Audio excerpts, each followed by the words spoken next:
ओम श्री हरि। अनुराग पदावली पद क्रमांक 161 से 165। एक गोपी कह रही है, सखी मेरा मन तो श्याम सुंदर के पास गया, किंतु नेत्र मेरे थे। अब उस मन ने इन नेत्रों से भी कुछ ऐसी सांठ-गांठ कर ली कि ये भी श्याम सुंदर के दास हो गए। ये नेत्र मेरे लिए तनिक से सहायक थे, तो इन्हें भी इंद्रियों ने मिलकर अपनी ओर कर लिया।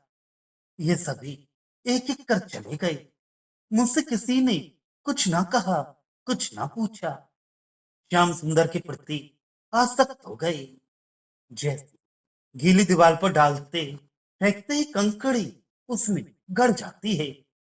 सूरदास जी कहते हैं, वैसे ही मोहन की अंग छवि पर ये निष्ठुर आसक्त होकर लगे हैं। अब वहां से उखाड़े नहीं जा पाते। कोई गोपी कह रही है, सखी मन ने ही मेरा सारा काम बिगाड़ा। पहले स्वयं जाकर और श्याम सुंदर से सांठ गांठ करके तब उसने सभी इंद्रियों को बुला लिया। मैंने उन सबकी चाल समझी नहीं कि उन्होंने मुझसे शत्रुता कर ली है। जैसे मुझे अनाथ बनाकर उन्होंने छोड़ दिया, उस स्थिति को भी जैसे तैसे मैंने मान लिया। किंतु अब उनकी निष्ठुरता देखती हूँ और उसका विचार करके मेरा हृदय भरता है। ये नेत्र ही मेरे रह गए थे, तो उनको भी इस मन ने पराया मुझसे विमुख बना दिया। एक गोपी कह रही है, सखी मेरे चित्त में यही चिंता हो रही है। सखी इस मेरे मन के ढंग तो सुनो। जिस प्रकार उसने मेरा अनादर उपेक्षा किया, पहले ही उसने ये किया कि स्वयं तो गया ही, पांचों ज्ञानेंद्रियों को भी साथ ले गया और मुझसे शत्रुता तथा श्याम सुंदर से प्रेम करके इस प्रकार उसने मुझसे लड़ाई झगड़ा किया। जैसे तैसे नेत्र मेरे साथ लिपटे रहे। अंत में उनमें भी भेद बुद्धि बढ़ती। सूरदास जी कहते हैं, सुनो इन नेत्रों को अपना बनाए हुए अब तक वह हृदय में था। कोई गोपी कह रही है, सखी मेरा मन तो बिगड़ा ही था। इन दोनों नेत्रों को भी उसने बिगाड़ दिया। अरे देखो, वह मन ऐसा निष्ठुर हो गया है कि तभी से श्याम सुंदर के समीप से हटाने से भी हटता नहीं। पहले इंद्रियों को फोड़ा, अब नेत्रों को भी ले बैठा।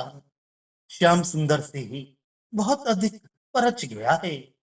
ये सब विचार मेरे पाले पोसे अब मेरे क्या हैं, कौन है। मैंने इन्हें इतने छोटे से इतना बड़ा किया, किंतु आज ये कैसे भूल गए।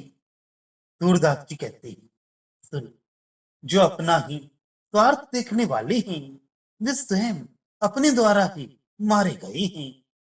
कोई गोपी कह रही है, सखी जो अपना ही स्वार्थ देखता है, उसकी सदगति नहीं होती।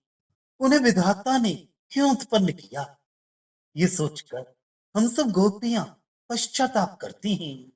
सब मन इंद्रिय आदि साथ ही उत्पन्न हुए, सबका एक साथ पालन पोषण हुआ और साथ ही हम सब बड़े हुए हैं। किंतु जब उन मन इंद्रिय आदि का चित्त में आश्रय किया कि अब ये कुछ सहायता करेंगे, तभी सब मुझे छोड़कर चले गए। ये ऐसे स्वामी का कार्य करने वाले हैं। उनको श्याम सुंदर मानते, उनका आदर करते हैं। सूरदास जी कहते हैं, सुनो अब प्रकट रूप में ये कहने में आता है कि उनके ऐसे खोटे न करने योग्य कार्य में